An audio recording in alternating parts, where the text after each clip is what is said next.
Good morning. Nope. Good afternoon. Spanily. How's everybody doing today? My name's Angie Atkinson, and on this channel, I offer free daily video coaching to help you discover, understand, and overcome narcissistic abuse in toxic relationships.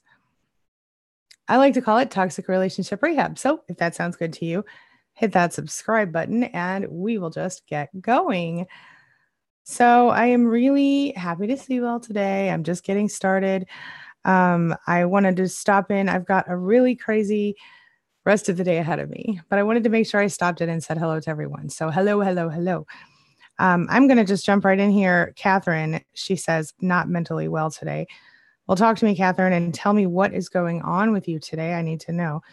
Hey, Anne. Hi. Welcome back. She says, hair looks great. Thank you. I'm going through a little bit of a hair crisis, but I'm trying something different today. I'm looking for really good ways to style my hair without heat, and I'm not finding them. It's making me sad, but I'm trying new things. Hello, Becky Smalley. Hello, Shar. Good morning and welcome. Good afternoon. Hello, Alcudia Babe. How are you? Welcome back. VIP Kid is here. Hello. Wildflower, right? Yeah. Okay. Catherine says, thank you for coming on. My pleasure. Ken Drewis says, let's do this. Yes, let's, shall we? And we have Sunny Hawkins who says, is there such a thing as spending too much time in recovery groups?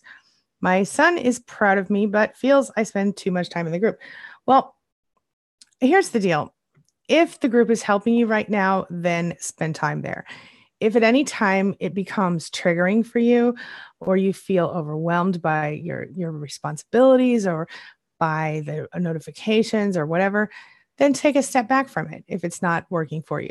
You have to do what works for you in your recovery, and you cannot let your son or anyone else tell you what you can and can't do. It's your personal recovery. Everyone has their own, way of going about things, their own way of doing things. And so that's really the way that you have to kind of look at it, if that makes any sense. Okay, so we have, let's see here. Amy. Hey, Amy. Good morning. And Misty Dawn, good morning. Debbie Miller Walsh, good morning. How are you? Lynn H-Town, welcome back. Where was I? Mishi Alexander's back. Hello, Mishi. Welcome back. Happy Monday. Anne says hair looks really healthy. Thank you, but I'm still trying to avoid the heat so it stays that way. Oh, my goodness. Good morning, Ms. Angie and Rumi, says Ms. Maddie. And she says, grateful for the rain, liquid sunshine. Love your hair. Thank you. And Delusion Dispeller says, hi, Angie. Fellow Narc Exposure here. Welcome to the channel, Delusion Dispeller. Happy to have you. And Helene Cohen in the house. Hello, Helene. How are you? Alcudia Babe says, I look forward to YouTube clips also for your backgrounds. Well, thank you. I never know what I'm going to do with those backgrounds. Now that I have that green screen, I can do all kinds of crazy stuff. Thank you.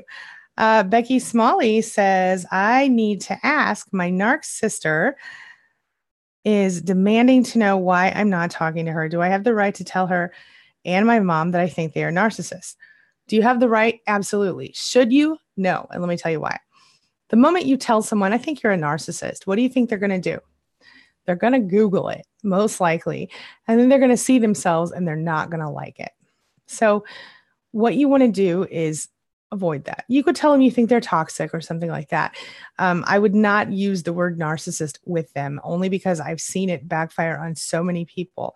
You definitely have the right, but I just don't think it's the right choice, because you don't, what they'll do is they'll research it. And then a lot of times they'll come back and go, oh, you're the one who's the narcissist. They'll twist everything around. They'll project their own bad qualities onto you. And it's just crazy making. You don't have to tell them anything at all. Of course, she's going to demand to know why you're not talking to her. You can just say, you know what, I'm going through some things in my life right now and I need a little space. That's all. Or you can say, I'm really trying to eliminate toxic influences from my life. It depends on how seriously you want to have that discussion. The fact of the matter is, I promise you, no matter what you say to that person, it will not be a productive discussion. I hope that's a little bit helpful for you, Becky. Teresa says, hey, Angie, wonderful to be here as always. I hope you are all doing awesome. Hello, Teresa, and welcome back. I am doing pretty well today, aside from being crazy busy, which is pretty much the story of my life in the summertime.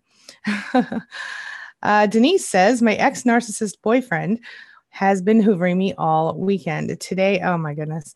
Today he texted me, let's make passionate love to each other and start over. Yeah, right.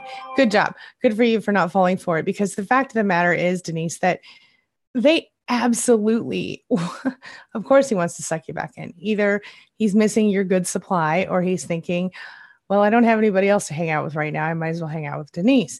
And honestly, honey, your take on it is exactly right. That's exactly the way you should be.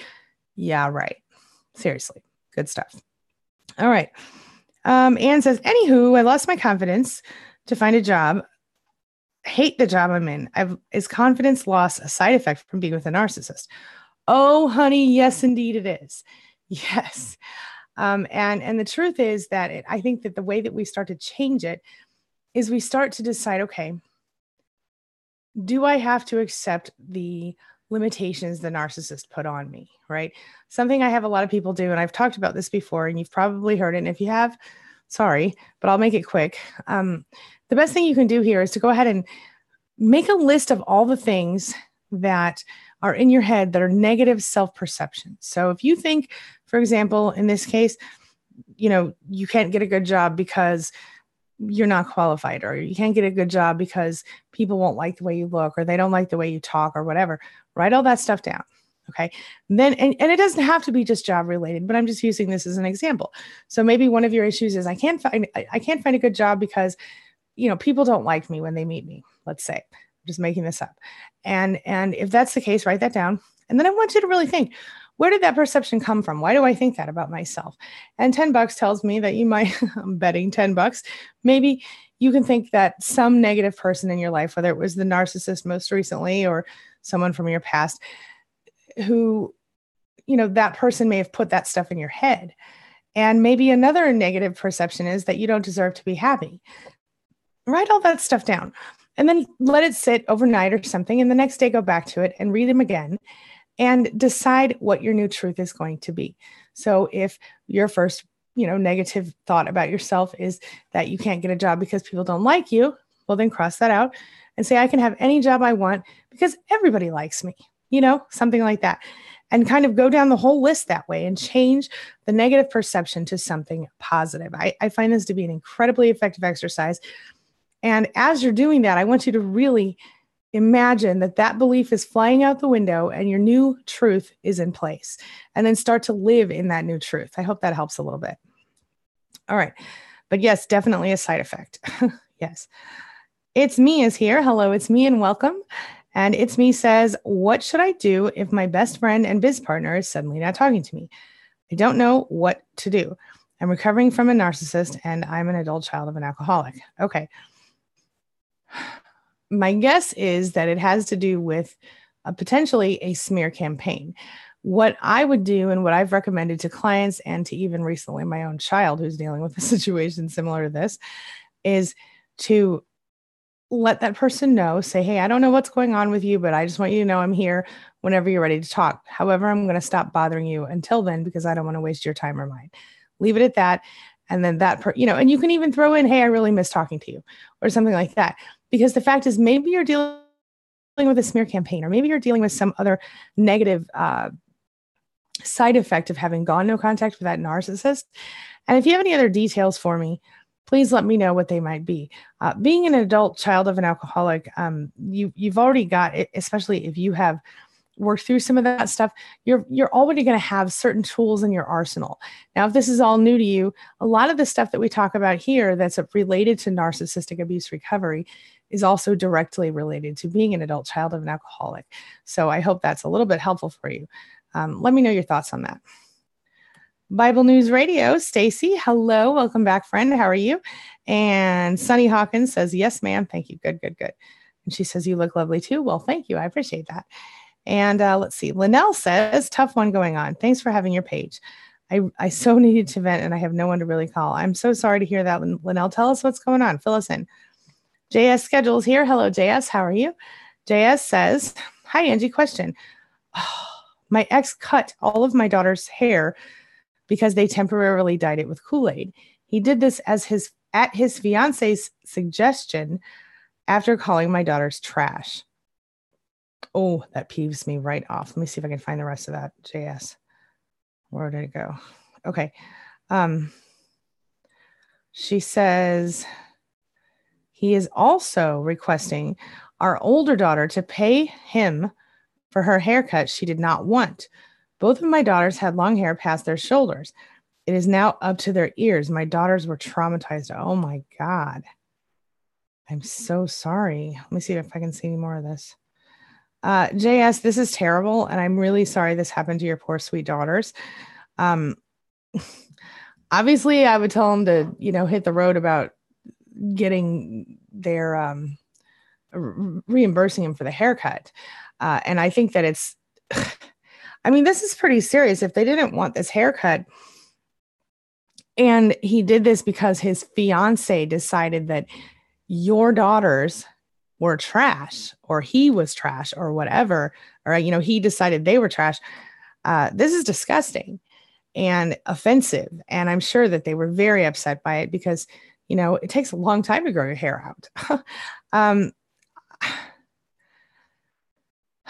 I would definitely talk to, I don't know if you have an attorney or you have something like that, but I would get something in writing that said, first of all, I would document this. I would talk with, if you have like an attorney or an guardian ad litem, something like that, that they could help to prevent this from happening again. And if you don't, and you can't afford one, then maybe see if you can get a hold of like a mediator or something. I feel like, I know it's just hair, but I feel like doing this to a child without her mother's permission is really unacceptable, especially at the suggestion of another unrelated person. I don't think that was okay. Now, let me ask you, would you have done this without his permission? Probably you wouldn't have done it at all, but they said, I'm sure they told him it was temporary Kool-Aid, right? So it wasn't going to be a permanent thing. That's horrible. I wish I could I don't see the question. I'm trying to see the question. Let's see here. JS. Yes, my hair is big. Yes, it is. JS. Let me see here. I'm going to see if I can see the rest of your question. Okay. It's not acceptable what happened. I would be furious if I were you. And I'm kind of furious for you. I know my daughter is 10 and she feels really strongly about her hair, positive and negative sometimes, but it's her hair. I would be furious. I need to know what your question is. Help me understand what I'm trying to, I don't know if you're asking me if there's something you can do or what I would do. Let me know. Okay. Alcudia says, I love coming on here for your advice. I like the way you explain things and it keeps me focused, especially when it comes to manipulation tactics. And I love that. Thank you so much for sharing that with me. I think that is a huge, important thing. And it means a lot to me that we're connected like that. Thank you. Let's see here. Hello, Bonnie. How are you, honey? I hope you're doing well today. Delusion Dispeller says they will turn it on you, won't they, though? Yeah. Let's see here. Lorraine says, hey, I just wanted you to know that after finding you a year ago, I'm finally on to my ex-narcissist and his behavior. I still have to contact him as he's completing work on my house. Oh boy. But my heart is free from the BS. That means a lot to me. And I'm so, so glad to hear you say that.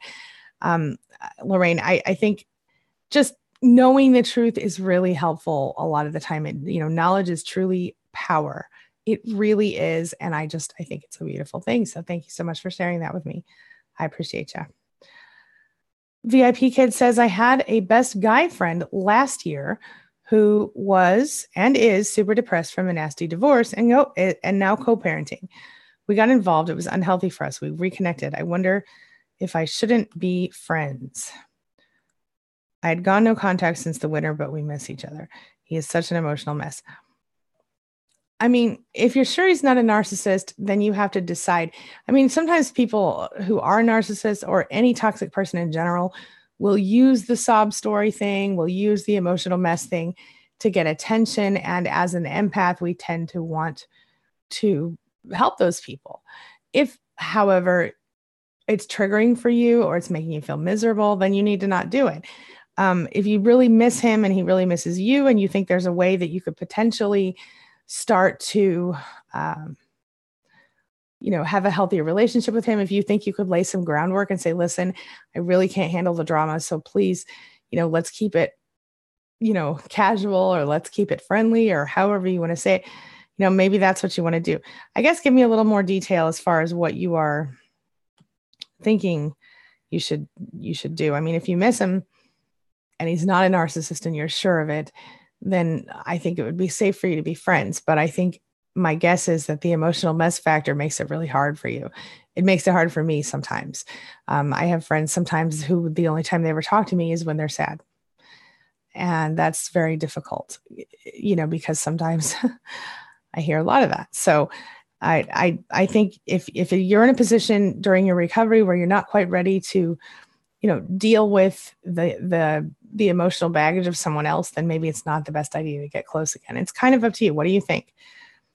Dreama, hello. She says, hi, Angie. How do I get my husband to stay away from my daughter and my grandson? My daughter's letting him hang around. Oh, boy.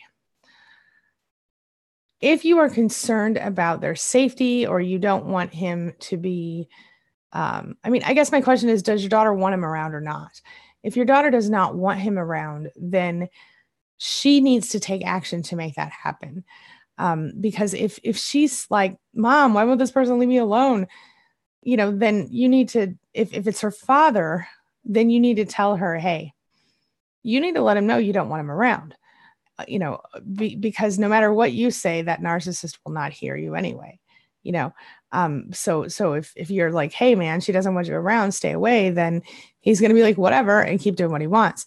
Now, if, for example, she wants him around and you just are worried about her safety and her well-being as a result of that, then it's a little bit more of a gray area, but the truth is that if she doesn't, if she wants him there, there's not a lot you can do except for explain to her how to handle him. If she doesn't want him there, she needs to help you help her to get him to stay away. She needs to go as far as any other survivor would go, as far as, blocking him, not allowing him to be there, things like that. Let me know your thoughts about that. Linnell says he put all of my clothes in the middle of the living room last night. Lots of yucky stuff exchanged. It came out of my mouth last night. I told him to look it up. Oh boy, I'm ready for whatever he brings back, says Linnell. That's a tough call.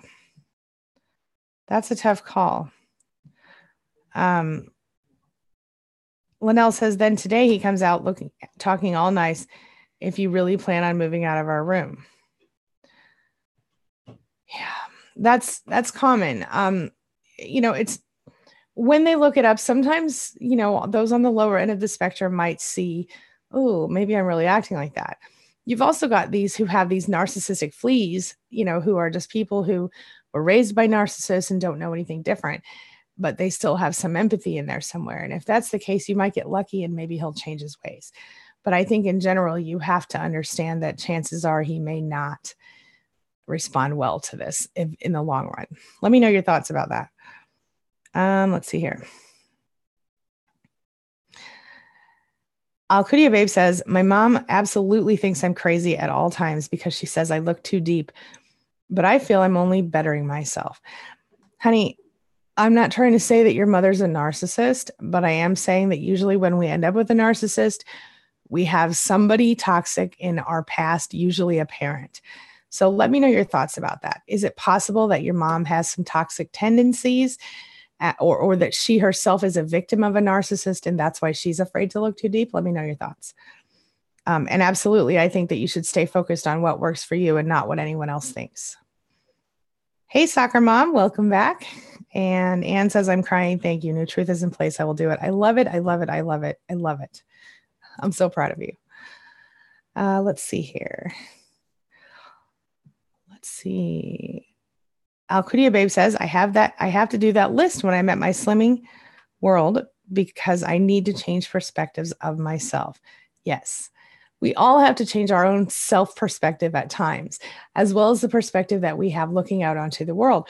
When you change your perspective, your life changes in significant ways, you guys. I'm not playing around. This is legit. It's real.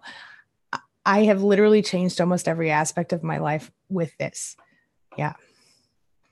Lorraine Richards says you look so fresh and beautiful. Well, thank you. That feels great. I appreciate you. And Laura, although later today I'll look all melty and hot because I'm going to go stand outside at a swim meet while my kids swim for several hours. That'll be fun. Let's see here. Lorian Hibb says, great advice, Angie. Thank you. My pleasure. Hey, Lorian, how are you? And Mishi says, I really appreciate the video on neuroplasticity. Thank you. She says, there's so much to learn on healing. Thank you. Yeah, that's the thing. And thank you for saying that. That's the thing. You know, it's so much deeper than, oh, we're just going to think happy thoughts. It's literally changing the structure of your brain. And our brains are that capable. We are capable of literally changing the structure of our brain, the way that we think with our thoughts, with our choices. We can intentionally choose who we are going to become. Is that amazing? I think it's freaking amazing. I wish I had known it 20 years ago, but I didn't understand it then. So what can I do? I hope maybe I'll affect someone else in a positive way, if nothing else. Carrie Westover, hello, welcome, welcome. She says, what? Oh, wait, did I already read? What drama? They kill you. They kill your job and your life. And dizzy spell, don't go away. It's been 5 years. Female narcissist discarded 2 times now. I never know what a narcissist was, but every 20 days, emails for her stuff to Hoover. Yeah, that sounds like a Hoover to me, Carrie. It sure does. Yeah, that's drama for sure. Yeah. Hello, Carlita. Ooh, you just reminded me. Wednesday morning at 10:30 Central Time, Carlita and I will be live right before the debut of her story. It is incredible and shocking. And I bet you that a lot of you will relate to what this lady has gone through and what she's still going through on well after she's been no contact with this person or low contact because of her kids. Stay tuned for that. Carlita will be here herself, and then we will show you the feature story. Thank you for reminding me just by being here. All right. How could you, babe, says to JS, I'm so sorry. My heart goes out to you. I really feel bad for your daughters and what they must be feeling. Me too. I really do. Carrie says, and there's a child for 6 years old she's doing this too. Oh, that is very sad. Carrie, I'm so sorry to hear it. Carlita says, I had a good talk with Jillian today. I'm trying to finish work early so I can get to the legal library. Awesome. Jillian is amazing. And I don't see her here today, but I'm grateful that she had the opportunity to chat with you because she has been just an amazing support for our community, not only as an admin here in the chat in the mod squad, but also just as a person. And of course, you know, she's an attorney, so she's given us a lot of great advice as well over the time. Okay. I agree, Linnell, that there's absolutely, that's those, not their hair, their hair, not the ex's hair. Yvonne Martinez is here. Hello, Yvonne. How are you? Says, thank you for always being there for me. I'm healing after a tough discard and cycle of abuse, and I'm 19 weeks pregnant. I couldn't have made it without you and your support group and videos. Thank you so much. That means a lot to me, Yvonne, and I'm so glad that you came in to tell me that. I wish you the very best on your pregnancy, and oh my gosh, I know how hard it is, but I'll tell you something. My oldest child, his father was a narcissist, and he fell out of his life when I left. Saw him once or twice after I left, and that was it. And I'm actually okay with that because it turns out that him fading out of my child's life probably was the best thing for my child. If you can, and I'm going to tell you this, and this is probably going to be an unpopular opinion, but if you don't think you can get child support from this person, you may want to decide whether or not you want that person's name on your child's birth certificate. And that's all I'm going to say. Take care of yourself. Take care of your child. And big hugs and love to you. I'm so glad you're part of this family. Linnell says, super not okay for them to do to them. I totally agree with you, Linnell. Bible News Radio says hair trauma is so real. Is it not? It is. It really is, especially for girls. Yes. Even boys, even boys. Yeah. Not about hair is a big part of how we see ourselves, in the world. And it's a thing. Yeah. I've lost my place here. What was I? Hey, Ron Nelson, welcome back. Okay. And hair is big at that age. Very big. Absolutely. Control and not putting them back in place. Yeah. Not good. I agree. Charlotte Webb says that's assault and abuse to cut a kid's hair when it produces trauma. Call the cops and press charges. Well, I don't know if that's chargeable, but if it is, do it. I agree. I mean, it's really crappy to do to a child, but I mean, then again, if you guys have joint custody, it's iffy, because if we can start to prosecute parents for cutting their children's hair, a lot of us are going to be in trouble. You know what I mean? I had to cut my daughter's hair a couple of years back because she had such a knot that there was nothing. I mean, it was a big, huge, it was terrible. Long story, but we had to cut her hair in order to save the rest of her hair. So, you know, I think the callousness and the carelessness, the fact that, my gosh, it was a temporary color. Why would you change a whole head for a temporary color? That's crazy. Yeah. Maddie says, take pictures of the girl's haircut, get a temporary restraining order him. This traumatized the girls. It's unhealthy for them. I agree with that if that's possible. Hey, MC's out to get me. Happy to see you. Says, I hope all is well. I felt very strongly about dressing and wearing my hair wouldn't be wrong. Yeah, I felt very strongly about that as well. And I still do. Okay, if I woke up tomorrow and somebody had chopped off all my hair, I would be traumatized. No joke. As a mature adult, relatively mature. My nose is itchy because I'm trying not to sneeze. Woo, okay. Let's see here. JS schedule says my girls are 9 and 11. We've done this for the last 4 years. Is this abuse? I mean, is it abuse? I think it is. I think it's emotional abuse at the very least. I think it's not okay to cut a child's hair without their permission. But if you're going to do it, you must also have your co-parent's permission. And this fiance is not the damn co-parent. You know what I'm saying? She has no right to decide what happens to your children, especially a permanent change like cutting off the hair. That's ridiculous. And I'm so sorry. I wish I could do more than this. Deborah says seek an attorney and keep accurate records. Yes, definitely seek an attorney. I agree with that. I think make sure that you have your girls discuss how they feel about having their hair cut, whether they write it down or they record a video of it or both, you know, so that you get it in the moment. You know, yeah. Again, with their permission and all that. Hello, Kathy Mays. Welcome.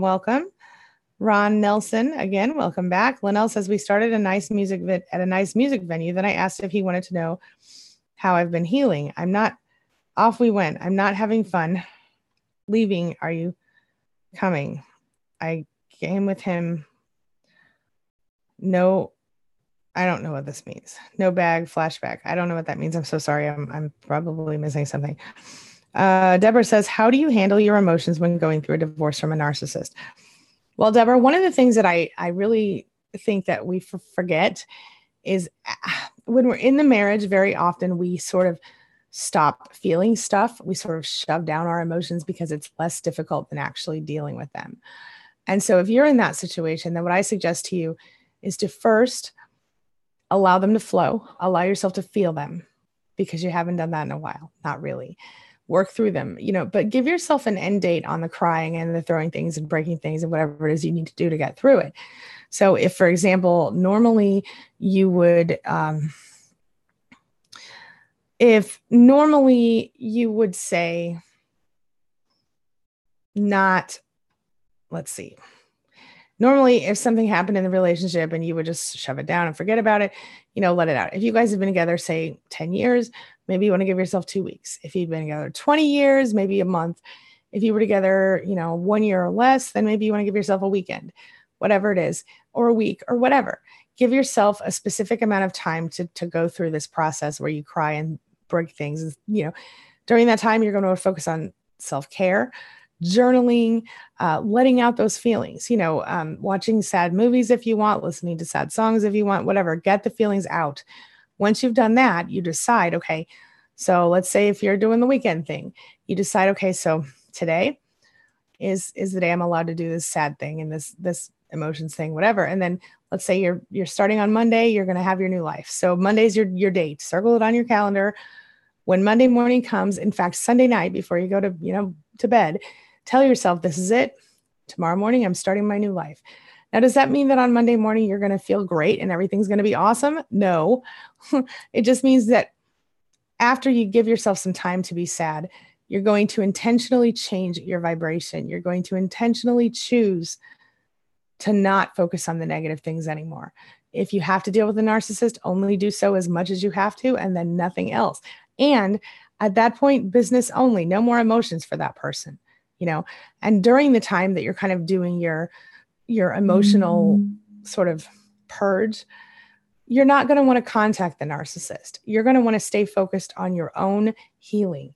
You've got to let those emotions out before you can heal from them. I hope that's a little bit helpful.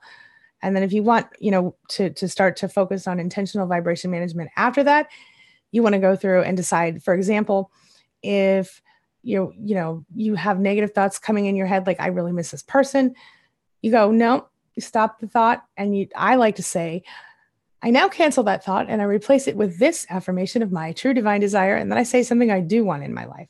So if I'm missing a narcissist, maybe I'm going to say something like, I, do what I love every day for a living, and this is what I want, or whatever. And my point is that you're focusing on what you do want and not what you don't want, whether it's related or not. I hope that's a little bit helpful. Let me know your thoughts if you need any more information. I've got videos on this as well. All right. I'm getting ready to have to run out of here. I just realized I've been on way longer than I meant to, but I could stay here and talk to you guys all day. But I can't today, unfortunately. I love peonies. Hello. Says, my abusive narcissist mother had my hair completely chopped off at age 12. I was traumatized and hysterical, then received further abuse for being upset. It was horrible. Right. This is a thing. Sometimes, and I don't know, JS, if this applies in your situation, but sometimes women, female narcissists will become jealous of daughters and stepdaughters and their beauty. And they will literally do whatever they can to make them less attractive. And I don't know that that's the case with the new fiance, but it makes me wonder. And I think that probably, at age 12, peonies, that person probably had some jealousy issues, especially if you had started to sort of develop at that point. Let me know your thoughts. Maddie says, yes, unhealthy controlling. A few shampoos get rid of Kool-Aid. Right. Why would you ruin a whole head of hair for that? That's ridiculous. JS says, we have child custody evaluator because X is asking for sole legal custody and primary custody. He wants me to have supervised visitation. He's called me crazy. I shared all of this with the custody evaluator. Oh, that's really, really good for doing that. Definitely do that. Take photos and do whatever you can to prove yourself to the court, but do not give that narcissist one more bit of your emotion. From today forward, you deal with that person like they're a business contact only. And that's it. So only about the children, only about visitation, nothing else. And stay as calm as you would if you were a customer service rep talking to an angry customer. You know what I'm saying? Treat them just like that. It's the only way. Don't try to make parenting decisions with him either. Just you parent your way. And as long as he's not physically or extremely emotionally abusing the children, he'll parent his way. But it sounds to me like maybe he's the one who needs supervised visits. VIP kid says, I'm unsure if he's a narcissist. He was a good friend, but also kept a lot of secrets. If this person is toxic for your life, I just want you to not reconnect. If this person is not toxic for your life, then reconnect on a very limited level. And you could always test out the waters by meeting briefly and, let's have coffee or let's have a drink and see how it goes. But then don't progress to dinner until you have a couple of successful coffees or drinks. You know what I mean? And then next time, okay, let's meet for dinner. If it goes well, you have to set your boundaries. This is the biggest thing. And I want you to hear me on this. You've got to set your boundaries. If this person has a way of tiptoeing and tap dancing on your boundaries, then you might want to reconsider getting together with this person. But if in fact the boundaries are respected, then just make sure you make them very clear. This is the line. Don't cross it or I'm out. Is that a possible option for you? Let me know your thoughts. Okay. Maddie says he is a narc. Linnell says, left this awful message on my phone. No, nothing. What? Left standing there. I said, oh, no, I will get a ride home. Linnell, I'm sorry, I'm misunderstanding something there. Ann Speaker says, how do you do it? You are a rock. Girl, it's a process. If you mean, how do I not freak out on narcissists? I go no contact with them. I've pretty much got no contact with almost every narcissist in my life. And it can get a little open, but I have lots of friends and I consider a lot of them family, and those who I'm still in contact with in my family are very important to me. And that's what I'll say. The rest of it is about maintaining your boundaries, knowing what's acceptable and what's not acceptable, knowing what is okay for you and what is not okay for you, knowing who you are and what you're all about, and not being afraid to put it out there. I don't know if any of that is helpful. I hope it is. It's a conscious process to change the way you see yourself, to change the way you see the world. And you've got to start to value yourself. And I think that was my big turning point. Okay. That was my big turning point eventually, because what the first big turning point was for me was a huge betrayal by my mother, a primary narcissist. When that happened, something broke inside of me. And I like to think that it was the cord of obligation that kept me attached for as long as it did. But when she tried to negatively affect my children, that cord just snapped in a moment. And then I literally went no contact moments later, forever. It was not. So how do I do it? I got really angry and righteously angry. And then I used the anger to propel myself forward.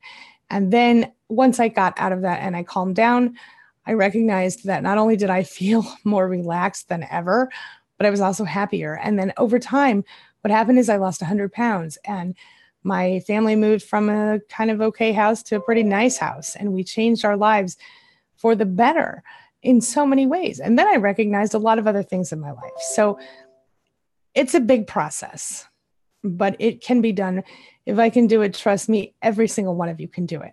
I promise you, because I'm just like you. I'm nothing different. I'm just a regular person, just like you, who just took the time to learn this stuff and is taking, took action to help you. That's my goal in life is I want to help other people avoid or overcome this, because I think we all have something important here that we're supposed to be doing. And if one of you, any of you, are stuck in a situation or have been recently stuck in a situation where you cannot breathe, proverbially speaking, where your self is being sheltered, your light is being covered, you're not allowed to be who you are and shine the way you're supposed to shine. Well, if I can help you shine, then maybe I can help 100 more people or 1,000 more people just through you. I don't know if that makes any sense. I'm a huge nerd, but I think things like that. All right. Let's see. Catherine says, I keep catching my narc in our conversation on Messenger, but they are not bothering to respond. That's weird. That means that the person is probably plotting what to do next or rereading your messages or whatever. Catherine, I would suggest that you delete that conversation and block that person. Let's see here. Beverly Sanders says, narcissist, OMG, married to him 41 years. He plays the victim, says he never said the things he said, and I make things up. Our marriage is broken. He had an affair and says I made it up. Red light. Yeah. Beverly, that is a horrible place to be, but I'll tell you something. You see it, and now you have a choice to decide, am I going to continue to allow this to be my life or not? And Beverly, I'm here to tell you you're too good for all of that. You don't need to tolerate. What he's doing is straight up gaslighting. Do you see that? He is straight up trying to make you feel crazy, playing the victim. That's called narcissistic injury. Common.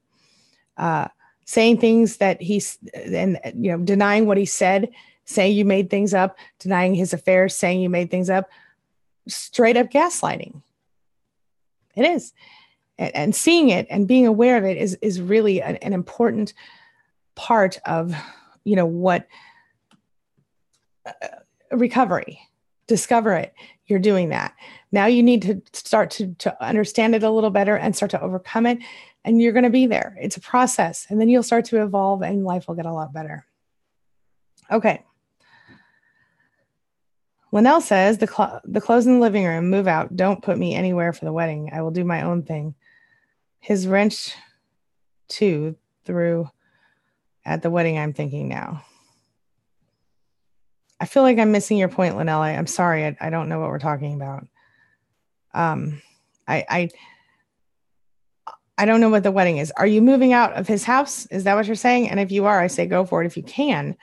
But I feel confused about that. VIP Kid says he has some empath traits and is compassionate. Oh, so are you thinking that his new person is a narcissist, or what are you thinking? Oh, I think he could be. Oh, your friend. Oh, yeah. Wait a minute. Let me roll back. I think he could be a narcissist. He has so many layers of issues, and he also has some empath traits and is compassionate. If you're sure that you're seeing compassion and that's not just love bombing from him, then you're probably dealing with someone who has been injured by a toxic person, and they may have what we call narcissistic fleas. Watch the video I made on that. And if that's the case, then maybe you can help him. If you're not sure, like I said, I would either way, it doesn't matter what the label is. If that person's toxic to your life, don't let him back in. If you're not sure, then you can do, like I said, small doses to start and then move on from there. Holy schmolies, I'm way over time now. Okay. It's Me says, thank you for responding on air to my question. I'm going to answer one or two more, and then I'm going to have to rush out of here. My biz partner is the only one I ever told about the narcissist, and he despises him. Now I'm terrified. I'm scared to death by what you just said. I'm so sorry. I did not mean to scare you. But I will tell you that if you think that's the case and your business partner understands what you've dealt with, you may still have a chance to get through to that person. And I would reach out and say what I told you earlier in the broadcast, where you say, hey, I don't know what you're going through. I don't know what's wrong. I hope I haven't done anything to hurt you, but just know that I'm here for you. I miss you. And I'm going to let you, basically put the ball in their court and say, please reach out to me if there's anything you want to talk about, or if there's anything we can do. But until then, I'm going to leave you alone because obviously you need a little space, or whatever you want to say. But kind of put the ball back in that person's court and just let them know that you're willing to discuss whatever with them when they're ready. Maybe it's something that's unrelated to you, but either way, put it out there. That's my thought. And I'm so sorry. I did not mean to scare you. Yeska says, oh man, I just checked in, but yay, I get to catch up on some good advice. Hey, Yeska, how you doing? And Catherine says, I need to go no contact. Yes. She said, I was doing great no contact. They contacted me. Now I'm getting the silent treatment. Absolutely with you, Catherine. Definitely go no contact. And I'm glad it's helping. Big hugs and love to you, my friend. I cannot imagine how frustrated and upset you must feel, but stay to the note, go back to no contact, block the person, be done with them. Yeska, thank you. That means a lot to me. She says, hashtag thank God for Angie. Thank you. Doreen B, hello. Yeska says no contact has given her so much peace. Jane Jones agrees, saying that explaining one's action steps of those cycling questions from overwhelming and dysfunction in both narcissists and non-narcissists. Yes. Bonnie says, why do narcissists have such bad tempers and short fuses? Essentially, they are emotionally the equivalent of toddlers or young children. Sometimes you get lucky, you get one that's emotionally mature as a teenager, rarely. So if you imagine how frustrated and upsetting it can be for a 2-year-old or a 3-year-old to try to communicate with people, then you can, especially a moody one, then you can imagine how narcissists might feel. Anytime that something happens they don't like, they just literally throw a fit. And only as adults, instead of, laying down on the floor and kicking and screaming, they torture people in their lives. They treat them without respect, and they treat them like they're not people. I don't know if that's helpful. I've done videos on that too, Bonnie, if you want to check those out. Okay. One last question, and then I have to rush off. First of all, let me say thank you to Kathy and Valerie. I love peonies. Peonies. I always read it peonies in my head. I know it's peonies.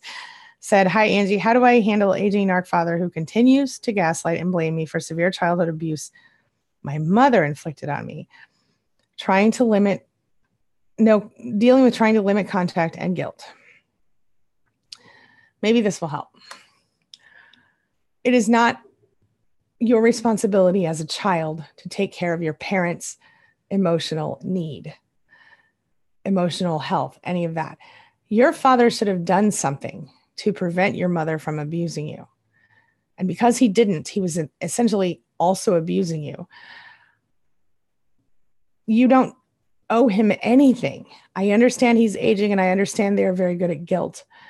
But if your father isn't willing to acknowledge and grow with you about the abuse, I mean, it's one thing if she was a narcissist and he was, her victim. But if he is in fact also abusing you, which it sounds to me like he is by denying your truth, then you are within your rights to go no contact. And even though it might feel gross and it might feel uncomfortable and yucky, deal with the discomfort for a short time. Take a deep breath and cut it off, because what will happen is when you get past the painful part of this, you will in fact breathe easier. You will stop questioning every freaking decision you make about how is he going to deal with it? How is he going to handle it? You will stop worrying about making a decision that is acceptable to him. You will stop worrying about being someone who's acceptable to him. You will only care about how the people in your life who matter to you feel about you. And I hope that your first concern is how you feel about you, because narcissistic parents, they don't want us to have a sense of self. They want us to live as extensions of them forever. Because if we do that, they can continue to control us. My mother controlled me till I was 35 years old. And then that moment happened when something snapped and everything changed. And not everybody is so lucky that, listen to me calling it lucky. It was a horrible moment in my life when she did what she did. It devastated me. I was sick, physically sick for weeks afterward because I was so shocked and upset by it. But now in hindsight, I can see that it's a blessing that she did that, because we recovered as a family. We didn't have a problem because we were really living our truth already. And I was sick with the betrayal. But when it happened, it was a gift in hindsight, because it gave me the strength I needed to get away and stay away. I think I'm going to wrap up on that today. All right. I love you guys. I hope you're okay. I'll be here tomorrow for a full session. I actually kind of almost did a whole full session today. I'll see you guys for Talk to Me Tuesday tomorrow here and over on Dana's channel. And because tomorrow we do a dual, we do every other week, 1 week here, 1 week there on Thrive After Abuse. So tomorrow I'll see you briefly in the morning, and then I'll see you again in the afternoon for Dana's channel for the weekly dual thing. I'm not really speaking very clearly right now, but I'm going to wrap up because I got so many things to do. So I will, and as always, thank you so much for being a part of my day and a part of my life. And please remember that you're never alone and you've always got your Spanily. Now, if you want to catch live streams more regularly, you can always text AngieLive, all one word, AngieLive to 33222. And I'll text you 15 minutes to an hour before I go live each day. All right. Have a wonderful day, everybody. I will see you very soon. Hugs and love to each of you.